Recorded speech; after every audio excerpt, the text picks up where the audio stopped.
Hi, this is KD from Geeks on the Go with a bite-sized review of Jurassic World: The Fallen Kingdom.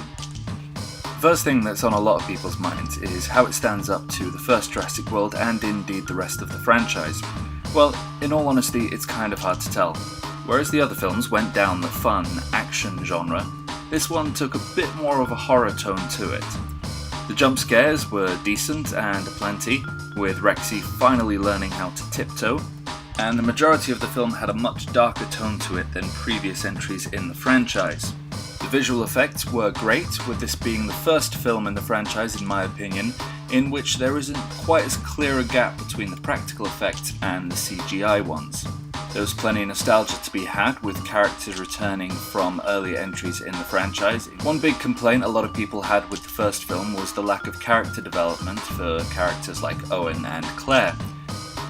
They didn't do much better in this film, with a lot of forced exposition thrown in at the beginning to see how they ended up where they are now over the course of the 3 years since the Jurassic World incident.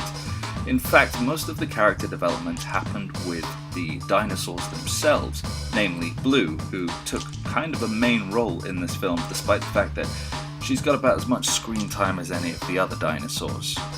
So, onto whether or not you should see this film. You have to ask yourself three things. Do you love seeing dinosaurs on the big screen? Do you love Chris Pratt? And do you love Jeff Goldblum? Now, if you're anything like me, and I'm assuming you are as you're watching this review, then your answer for all three of those is yes. So I would say, go and see it.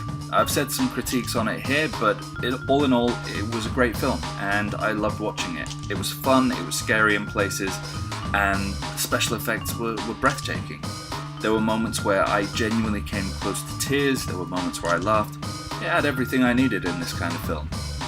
So, I've been KD for Geeks on the Go's bite-sized review of Jurassic World: The Fallen Kingdom. Please, if you have any comments or anything you'd like to add, leave them down in the comments. And remember, keep it nerdy.